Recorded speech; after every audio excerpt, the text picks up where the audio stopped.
We had started our next chapter. कल हमने start किया था अपना नेक्स्ट चैप्टर, कौन सा था? Global warming. उसका next topic is ozone layer. So what is ozone layer? हमने कल क्लाइमेट चेंजेस पढ़े थे। ओजोन लेयर क्या होती है?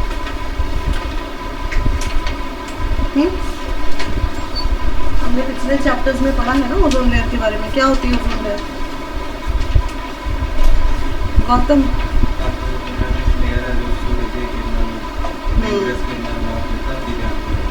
Good good. अब कब से हम इस टॉपिक पे बात कर रहे थे कि ozone layer depletion, ozone layer depletion वो क्या होता है? जो ओजोन लेयर है उसमें एक छेद हो चुका है बिकॉज ऑफ पोल्यूशन, और वो बड़ा होता जा रहा है, डिप्लीट हो रही है ओजोन लेयर। उससे क्या असर क्या होता है? Directly ultraviolet rays from the sun reach the earth because of the depleted ozone layer. Ozone layer की डिप्लीशन पर के बाद से जो डायरेक्टली सन रेज है वो अर्थ पे आ रही है। Ultraviolet rays harmful for the earth. So depletion of ozone layer. So what is that?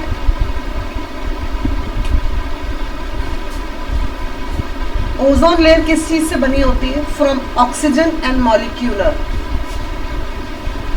Oxygen और मॉलिक्यूल्स के साथ बनी होती है, but ozone layer gets destroyed through radiation absorption, यानी कि जितनी रेडिएशन की ऑब्जॉर्प्शन हो रही है फ्रॉम सन, धीरे धीरे ओजोन लेयर डिप्लीट हो रही है, खत्म हो रही है।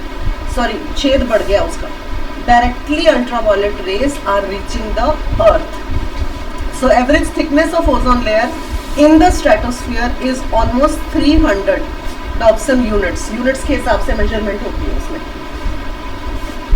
लैटिट्यूडनल और लॉन्गिट्यूडनल सीजन्स के हिसाब से उसकी वेरिएशन चलती रहती है, but ozone layer thickness is comparatively lower in polar regions due to cold climatic conditions. Polar regions में क्यों लोअर होती है? क्योंकि वहाँ पे जितनी भी क्लाइमेटिक कंडीशंस है बहुत कोल्ड होती है, बहुत ठंड होती है ओजोन ये पोलर रीजन्स में। पोलर रीजन्स कौन से? बर्फीली इलाके, अंटार्कटिका, आइसलैंड, ठीक है। तो वहाँ पर जो है ओजोन लेयर की जो है परत दैट इज लोअर, ठीक है। पर जितनी सिटी एरियाज हैं वहाँ पर क्या है? वहाँ पर तो ठीक थी, बट क्या हो क्या रहा है? Because of pollution, because of so much heat intensity. कल हमने इस चीज पे जिक्र किया था, इतनी ज्यादा हीट बढ़ चुकी। कल हमने पिक्चर भी देखी थी जिसमें आइसलैंड में से बर्फ पिघल रही है, ठीक है, because of global warming. So global warming इतनी हाई इंक्रीज हो चुकी है तो ओजोन लेयर की डिप्लीशन स्टार्ट होगी। So what are the causes of ozone layer depletion? CFS, what is CFS? Chlorofluorescent carbons and halons, ये सारा मैन मेड होते हैं विद वाइड एप्लीकेशन। हम कहते हैं ना CFS के हमारे पास बल्ब्स हैं, बोलते हैं ना, सबसे ज्यादा वो ACs में यूज होती है गैसेस। एयर कंडीशन, रेफ्रिजरेटर, ठीक है, aerosols, foam blowing, modern fire fighting. कई आपने फायर फाइटिंग इक्विपमेंट्स देखे? ब्लैंक और डम हो, देखिए फायर फाइटिंग इक्विपमेंट्स, उसमें ये होती है। In addition, oxides of nitrogen release from exhaust of large fleet supersonic aircraft. Aircraft exhaust यानी घर वाले मत समझना, जो सुपरसोनिक एयरक्राफ्ट है उसमें भी एग्जॉस्ट होता है, ताकि जो अंदर का हॉट क्लाइमेट है that goes through the different stratas of the exhaust and come out. उसमें से भी जब वो आएगा तो कहाँ आएगा? नीचे। जब भी देखा है ना एयरक्राफ्ट ऊपर को जाता है, रॉकेट्स सारा नीचे को आता है, तो वो कहाँ जाता है? CFS, धरती पे। धरती के ऊपर तो नहीं टिका रहेगा, साइकिल्स तो चालू है ना, वाटर साइकिल है ना। तो क्या होगा? When it rises up, CFS when it rises up, then what happens? It goes towards the atmospheric pressure and enters the ozone layer. And when it enters the ozone layer, the depleted hole उसके थ्रू इधर उधर जा रहा है, and depleted hole में molecular level है, उनको और खत्म करता है, right. So CFS and halons have long residential period in atmosphere, बहुत ज्यादा देर तक रहते हैं वो एटमॉस्फेयर में. CFL2 has residential limit between 60 to 100 years, whereas CF2 and CL1 has residence time between 55 to 400 years. सोचो कितनी देर तक ये CFS गैसेस उसमें रहती हैं. और फिर क्या होता, धीरे धीरे धीरे धीरे एक और चीज़ की फॉर्मेशन शुरू हो जाती है जो हम नेक्स्ट टॉपिक में पढ़ेंगे, acid rain. They remain inactive in the troposphere 0 to 15 kilometers and take about 20 to 40 years for chemicals to travel to reach in the stratosphere. Atmospheric level में रहते हैं, बस stratosphere जो उसके ऊपर की लेयर है. There how many layers are there in the atmosphere? ये आप I think 5th 6th classes में पढ़ लेते हो.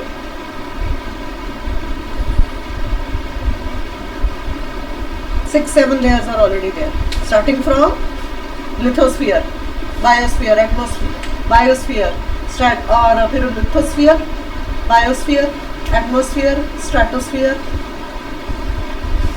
ठीक है. सो वहां तक जाते जाते they remain inactive in troposphere till and takes 20 to 40 years लगते हैं उनको स्ट्रेटोस्फियर में पहुंचते. Now see this, ultraviolet radiation strikes in CFS molecules. Molecular structure, how it is formed, CFS and Cl. ठीक है. Ultraviolet radiation strikes a CFC molecule. Ultraviolet radiation, it is striking a molecule and causes chlorine atom to break away. What is CFC? is chlorine atom. पहले ultraviolet rays इसको strike किया, then it breaks down. When it breaks down, the chlorine atom collides with ozone molecule. So chlorine, Cl is chlorine. ठीक है. क्या हो रहा है? It strikes what? किसको स्ट्राइक करता है? What is strike? टकराना. किसको टकराया है? Ozone molecule.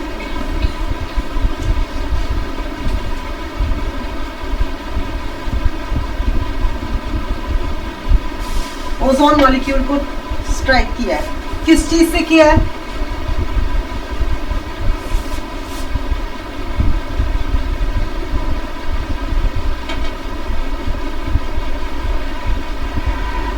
Ultraviolet rays. Ultraviolet rays कहां से आ रही है?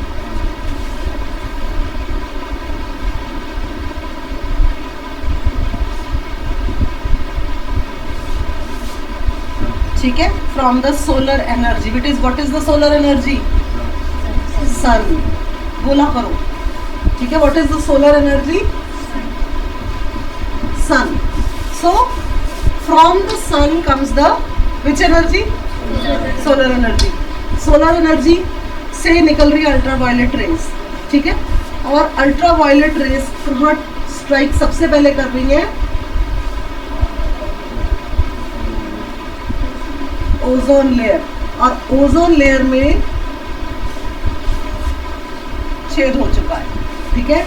ये जो छेद हो चुका है, this is depletion of the ozone layer. This is depletion of the ozone layer. जो छेद हो चुका, डिप्लीट हो चुका. कोई अगर सपोज करो फॉर एग्जांपल आपने कोई कपड़ा लिया है, वो फट गया है. अभी आपने कपड़ा खरीदा है, समझ रही, सूट से लाने के लिए, वो फट गया. क्या करोगी? उसका चीज़ नहीं बन सकती, वो खराब हो गया है. उसको जितना मर्जी रिपेयर कराओगे, you won't be able to wear it. बोलो. ठीक है ना. सेम वे अल्ट्रावायलेट रेज जहाँ से आ रही है, अगर तो ओजोन लेयर पूरी बराबर होती तो अल्ट्रावायलेट रेज जो है कहीं और ट्रैवल कर जाती. But these are striking through the depleted layer, depleted ozone layer. ये डिप्लीटेड ओजोन लेयर से बाहर को आ रही हैं और मॉलिक्यूलर स्ट्रक्चर को, जो मॉलिक्यूलर स्ट्रक्चर किसमें था? स्ट्रेटोस्फियरिक लेयर में था. स्ट्रेटोस्फेरिक लेयर में क्या था? क्लोरीन एंड ओजोन मॉलिक्यूल, ठीक है। Chlorine atom break away, CFS and Cl, ठीक है। The chlorine atom collides with ozone molecule. So chlorine atom collides, yes, strikes with the ozone molecule and steals an oxygen atom. जो ozone molecule के अंदर oxygen atom होता है, ozone layer में ozone means oxygen, जो उसमें oxygen में present थी उसमें से एक ऑक्सीजन एटम बाहर निकाल जाता है to form chlorine monoxide and leave molecular to ordinary oxygen. So क्या होता है?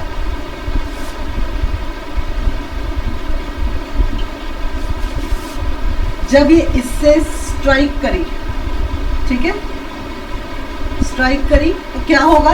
It steals, what is this?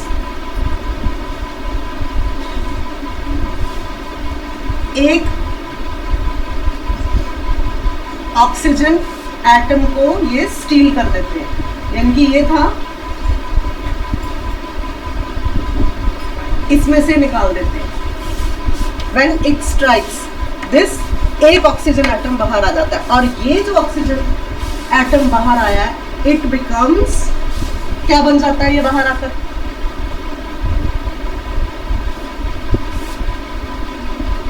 Chlorine थी, ठीक है, यहां ध्यान दो, क्लोरीन थी प्लस, पर ये इस पे स्ट्राइक करी तो एक ऑक्सीजन एटम बाहर आ गया। जब एक ऑक्सीजन एटम बाहर आया तो क्या बन गया? क्लोरीन का एक पार्टिकल प्लस ऑक्सीजन का एक particle, only one particle. It becomes chlorine monoxide gas, harmful gas. So it will turn into chlorine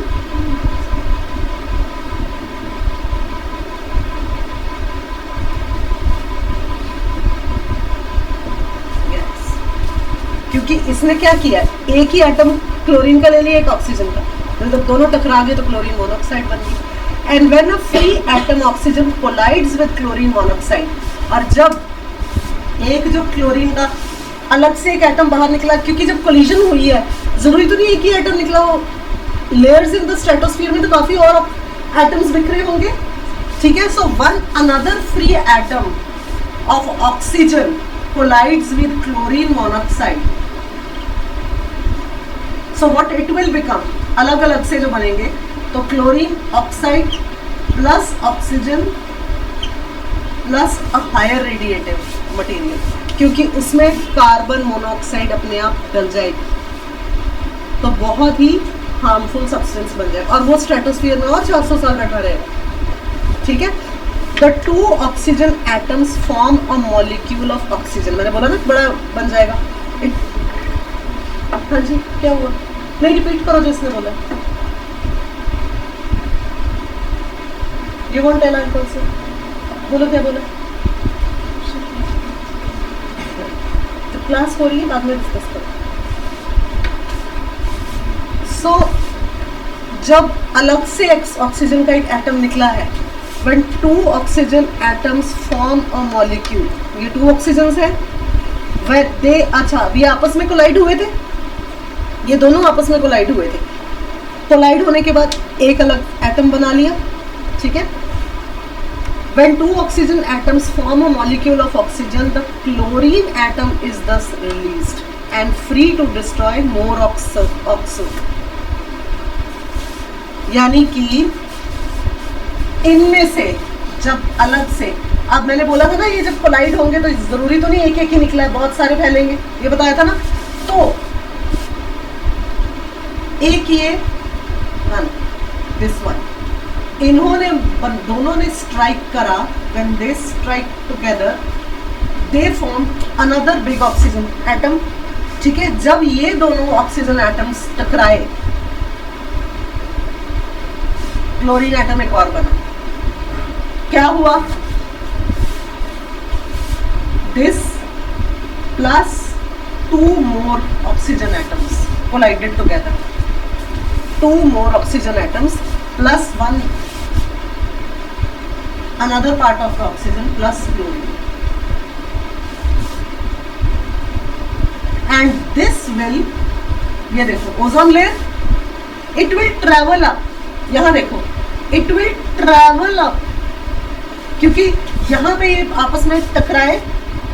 It became another big atom. One oxygen molecule, another oxygen molecule. ठीक है, one oxygen molecule O2 plus another oxygen molecule is equal to 2O2. 2 oxygen atoms जो collide होने के बाद 1. और इसमें क्या क्या है पहले से गैसेस? क्लोरीन, पुरानी क्लोरीन जो पड़ी थी, जो स्ट्रेटोस्फेरिक लेवल के एक अप लेवल डाउन से जो चली गई वो ऑलरेडी थी. सो 2O2 हो गया, यानी कि 1 oxygen atom plus another oxygen atom becomes 2 oxygen atoms. ठीक है, and when these 2 oxygen atoms form another molecule of oxygen, तो क्या होगा? क्लोरीन एटम जो इसमें रिलीज हुई है, इसमें से 2O2 plus another chlorine, 1 chlorine atom, 2O2 plus 1 more chlorine atom. So it will 2O2 plus oxygen 2 plus 1 more chlorine atom, 1 Cl. It will again go to the ozone layer. It will strike ozone layer और उसको और खराब करेगी. Already depleted था, carbon atoms release हुए, oxygen release हुई. Then after that other atoms of oxygen, यानी कि 1 oxygen plus 1 more plus chlorine जो पहले से ऑलरेडी थी, जिसमें स्ट्रेटोस्फेरिक लेयर की एक कण शामिल था. Then it traveled to the atmospheric layer. Then the 2 oxygen atoms plus 1 chlorine atom again went there up. Then 1 will become 2 plus oxygen plus 1 carbon atom. It will go towards the ozone layer और उसको बड़ा कर और deplete हो जाए. समझ आई? ये formula आपके क्वेश्चंस में आएगा. हाँ जी बेटा, फर्स्ट वाला देखो, मैंने बताया था ना कि ultraviolet radiation strikes the chlorine. ठीक है, ये देखो ऑलरेडी जो मैंने बताया था कि आई है, मेन सोर्स बताया sun, solar energy, ultra violet rays, it strikes and when it strikes there was only 1 chlorine and oxygen molecule, but when it striked it became formed into another molecular levels. अलग अलग molecular levels बन गए थे. Chlorine and atom collides with ozone molecule, chlorine and ozone. ठीक है, and steels oxygen atom, एक एक oxygen atom steel हो गया था to form chlorine monoxide. Chlorine monoxide gas बन गई थी and leave molecule to ordinary oxygen. 1 oxygen atom was left. ठीक है, देन अब मैंने पहले बताया था कि 1 ऑक्सीजन एटम इज लेफ्ट, उसमें तो ऑलरेडी पहले से गैसेस थी ना ये. ठीक है, and when that free atom oxygen collided with another chlorine monoxide, same formula, another chlorine monoxide, then what happened? Oxygen वो जो free थी plus this oxygen, 1 chlorine atom, पर मैंने इधर तोड़ के समझाया था ये formula, 1 chlorine atom plus 1 oxygen left, it became 2O2 because it was only 1 and 1, 1 plus 1 is 2, 2O2 बन गया. Then a 2O2 collided with chlorine atom 1. Then 2O2 plus oxygen था वो plus 1 chlorine.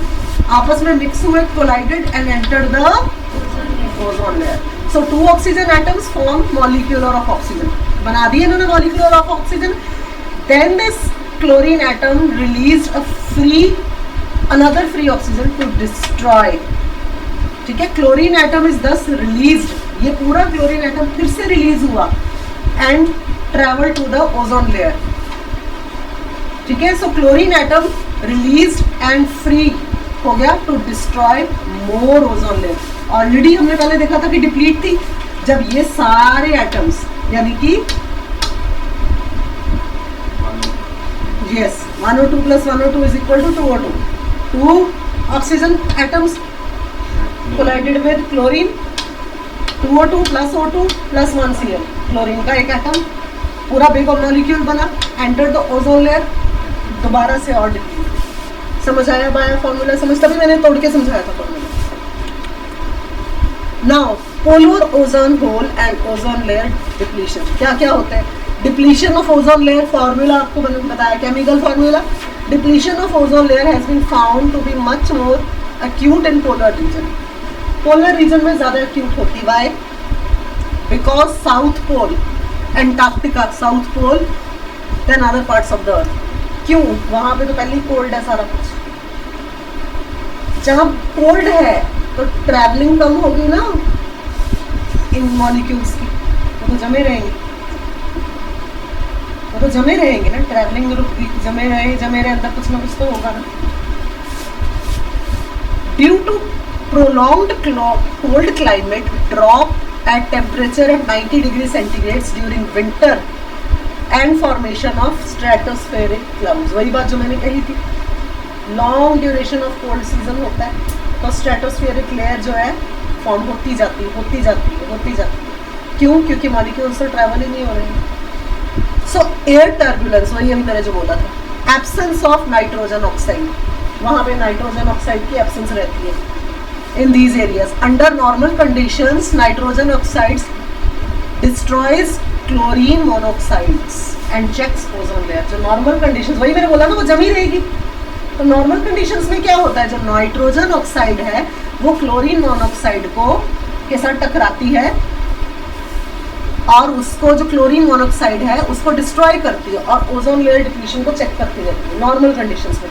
पर यहाँ पे क्या हो रही है? Drop in temperature, normal conditions तो है ही नहीं, वो तो जमा पड़ा है सारा। तो जब वो एयर मॉलिक्यूल्स ट्रेवल ही नहीं हो रहे हैं और वो टकरा ही नहीं रही हैं क्लोरीन मोनोऑक्साइड से, और क्लोरीन मोनोऑक्साइड डिस्ट्रॉय हो ही नहीं रहा, तो उधर ही जमी पड़ी है ना। In polar region nitrogen oxide is सब जीरो टेम्परेचर, जीरो टेम्परेचर से भी नीचे, सब zero temperature, फ्रीजेज into ice droplets. समझ आ गई? आइस ड्रॉपलेट्स क्या होते हैं? बर्फ के टुकड़े, उसी में ड्रॉपलेट्स में फ्रीज हो रही है। और क्लाउड्स या clouds and thus leaving chlorine free to act in ozone molecules. CIO turns accumulates and continues destroying ozone। वो continuation of destroying of ozone. क्यों? क्योंकि ये एक्शन हो ही नहीं रहा, ठीक है ना। नाइट्रोजन ऑक्साइड है ही, नाइट्रोजन ऑक्साइड होती तो क्या होता? उसने चेक करते रहना था क्लोरीन मोनोऑक्साइड को, और क्लोरीन मोनोऑक्साइड क्या कर रही थी? ये चीज़ जब चेक में रहेगी तो क्लोरीन मोनोऑक्साइड डिस्ट्रॉय होती जाएगी, तो ओजोन लेयर डिप्लीशन इन जगह पे नहीं होगी। But because of this absence of this and सब जीरो टेम्परेचर, और वो सारा का सारा it has formed into ice droplets, तो ओजोन मॉलिक्यूल्स में, ठीक है, डिस्ट्रॉय ओजोन लेयर होती रहेगी, ठीक है। Concentration of ozone layer, chlorine in 25 years increased from 0.6 to 2.7 में ट्रिपल हो जाएगी बाय 2075। क्यों? क्योंकि अगर वो जमा रहा, उसके आइस कैप, जो आइस मॉलिक्यूल्स थे, they will keep on adding, and what will happen? Which gas will be more?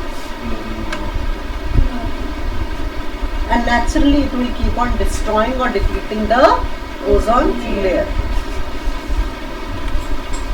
Now ozone depletion levels, देखो depletion over all areas of globe 1 to 2%, 1.7 to 3% between latitudes during this time, and depletion below beyond 60 degree centigrade। देखो कितना सारा south poles में depletion हो रही है। Now what are the consequences of ozone layer depletion? क्या उसके consequences क्या हो रहे हैं, क्या अंजाम हो रहा है ozone layer depletion से? Stratospheric ozone layer is the key life support system। जो stratosphere में ozone layer है वो बहुत बड़ी एक key है towards the life support system, but because it absorbs ultraviolet rays very strongly to 220 to 320 wavelength। ये एक्चुअल में एक लाइफ सपोर्टिंग सिस्टम है, क्योंकि ये क्या करते थे? अल्ट्रावायलेट रेज को अब्सॉर्ब करते थे। Ultraviolet radiations will have profound effect on DNA, which is genetic material। DNA disorders leads to mutation and genetic defects। अगर डायरेक्टली अल्ट्रावायलेट रेज हम पर पड़ती हैं तो हम पे, जानवरों पे, पूरी अर्थ सिस्टम पे, हर एक, हमने पहले जब डीएनए मॉलिक्यूलर स्ट्रक्चर पढ़ा था, हमने देखा था ना कि सारी जो डीएनए स्ट्रक्चर्स किस तरह से फॉर्म होते हैं. DNA is present in all forms of life. So when ultraviolet rays, when from the stratosphere, जब वो डिप्लीटेड से आ रही है, directly encounters the earth, what happens? It will effect the human life, animal life and all the life support system which is present on the earth, जो कि अर्थ पे present है. तो क्या होगा? जेनेटिक डिसफॉर्मिटीज, उसके अलावा कई तरह की प्रॉब्लम्स कौन सी? स्किन डिजीज, रैशेस, पता नहीं क्या क्या हो जाता है because of genetical disorder. Promote skin cancer, अभी मैंने बताया था. ठीक है, उसके अलावा कैटरैक्ट, जिनको आँख की प्रॉब्लम हो जाती है. ठीक है, 1% drop in ozone can lead to 4 to 6 rise in number of skin cancer. वो देखो कितनी बड़ी बात. 1% अगर ड्रॉप हो ओजोन लेयर में प्रॉब्लम, ये सारी 4 to 6% राइज हो जाता है cancer problem. 5-fold increase in Australia during last 50 years. 5 गुना बढ़ चुकी है. 5-fold इंक्रीज मीन्स 5 गुना बढ़ गई है इन ऑस्ट्रेलिया. 50 साल में 5 गुना बढ़ चुकी है this problem. Increased inflow of ultraviolet radiations will lower sea productivity. जब इंक्रीज हो जाएगा इनफ्लो अल्ट्रावायलेट रेडिएशन, क्योंकि ultimately which is the main source of, ठीक है, जब यहाँ से ultraviolet rays will strike to the sea level, तो क्या होगा? इट विल, सी की प्रोडक्टिविटी खत्म होगी. डायरेक्टली अल्ट्रावायलेट रेज अंदर जा रही है तो मेरीन लाइफ भी, तो एक्वेटिक लाइफ, मेरीन लाइफ, वो भी तो डिस्ट्रॉय होनी शुरू हो जाएगी. ठीक है, इट विल एडवर्सली इफेक्ट, वही मैंने जो बोला, मेरीन फ्लोरा एंड फौना. उसके अलावा एग्रीकल्चरल क्रॉप्स, नेचुरल वेजिटेशन, हर एक चीज पर असर होगा इसका.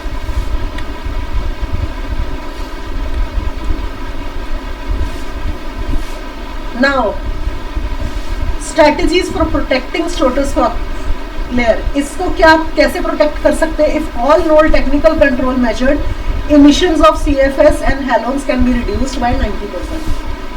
90% तक हम इसको रिड्यूस कर सकते हैं अगर हमें मेजर्स ठीक पता होंगे हमें करना क्या चाहिए. सबसे पहला है CFS को बैन करना चाहिए. Banning of CFN propels in Canada, Norway, Sweden, USA ने बैन किया हुआ है. हम लोग तो बहुत अच्छे से यूज कर रहे हैं, but they have banned it. Banning land disposal of chlorinated solvents. Inclination of disposal and recovery of recycling. Prohibition of venting of refrigerants. इन्होंने क्या किया हुआ है? इस पर बैन किया. उसके अलावा जो लैंड डिस्पोजल हो रहा है उसमें भी अगर CFS प्रोडक्ट है उनको छांटा जाता है.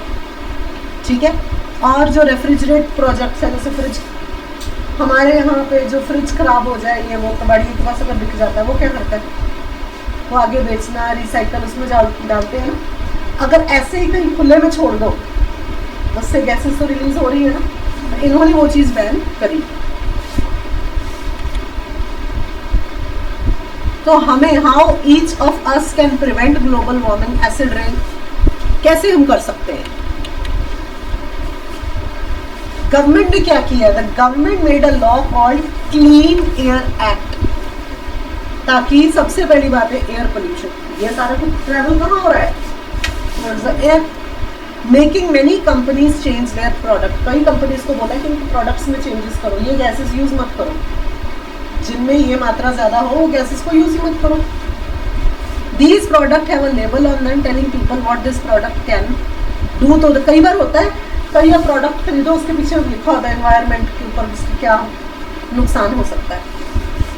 Making car companies change some of the things inside the cars. क्यों? कार में भी CFC होता है, CFN प्रोडक्ट्स होते हैं. ठीक है, तो कार कंपनीज को भी चाहिए कि उस पर्टिकुलर गैस को यूज़ ना करें, उसके अलावा कोई और गैस को या कोई और, इसके अलावा कोई और हम सोल्यूशन निकाल लें, क्योंकि हर एक चीज़ का सोल्यूशन तो निकलता है ना. सो कार कंपनीज को भी यही चीज़ करनी चाहिए. क्या हमें अपनी ओर से क्या करना चाहिए? Now we are not owners of car companies वगैरह. अपनी ओर से छोटे छोटे स्टेप्स हमें क्या लेने चाहिए? रीयूज योर शॉपिंग बैग, कपड़े का बैग यूज करो, यूज करो उसे। प्लांट अ ट्री, आ गए हम फिर से उसी बात पर, ठीक है। Buy fresh food instead of frozen, क्योंकि फ्रोजन जितना फ्रोजन फूड खरीदोगे फ्रीज करने के लिए उनको किस चीज की जरूरत पड़ेगी?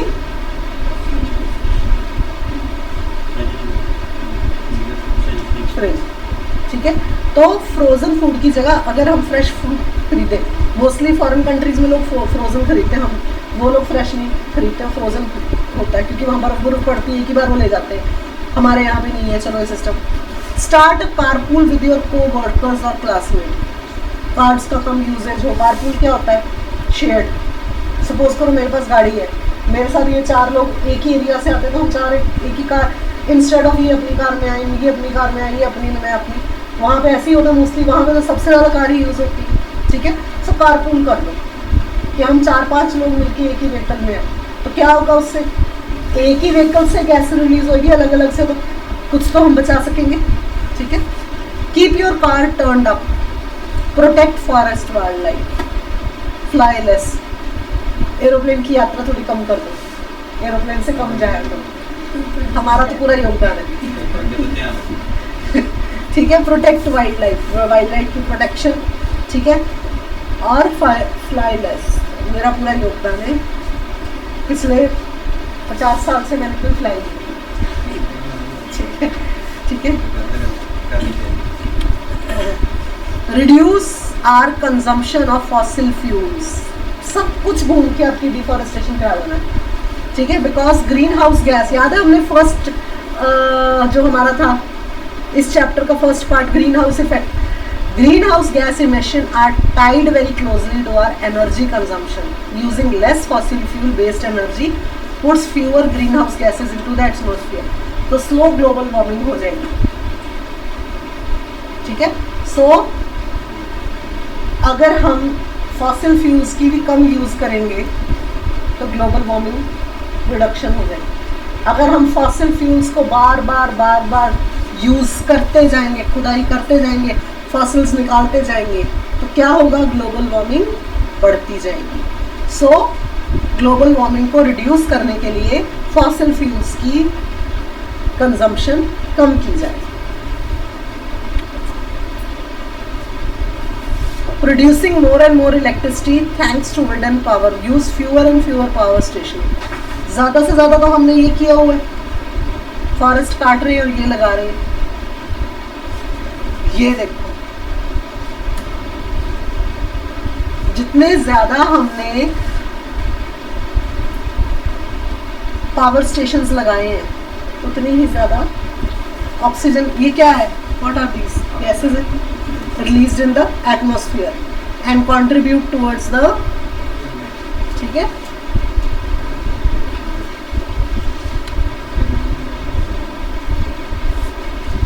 Replacing just one light bulb with one compact fluorescent bulb saves 150 pounds of carbon dioxide per year।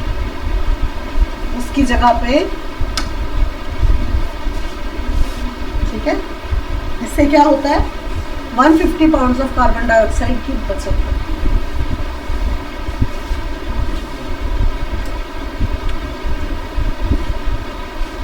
Building vehicles that use less petrol energy and equipped with ultraviolet converters, कुछ इस तरह के प्रोडक्ट्स यूज करो, ऐसी vehicles लो जिसमें petrol कम use हो, petrol energy कम use हो, और इस तरह का कन्वर्टर सिस्टम लगा हो इसके अंदर जिसमें ये वाली गैसेस की यूजेज भी कम हो। Not driving as fast on motorways with a maximum speed of 110 kilometres per hour instead of 130 kilometres per our.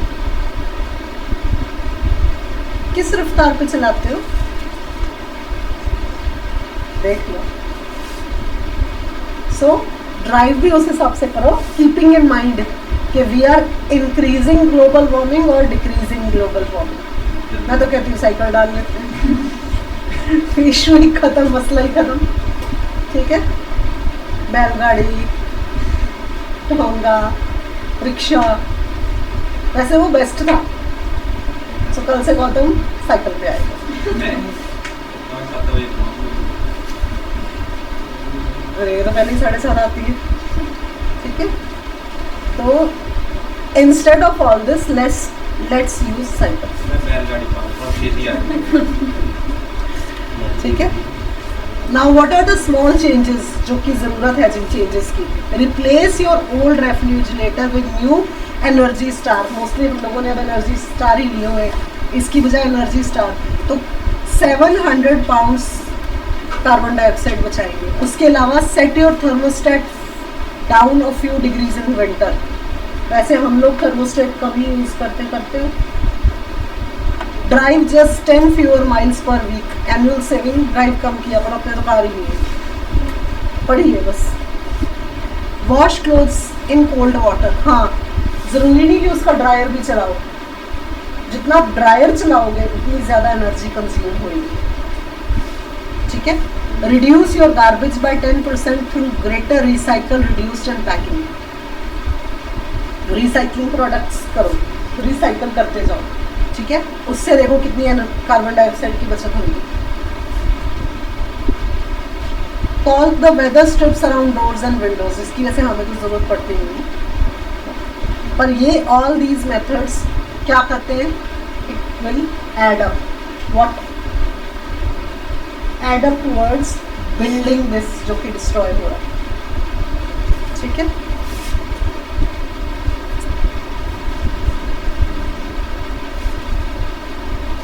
Each one of us must take steps to protect our Earth's climate. हमें अपनी ओर से ये करना चाहिए।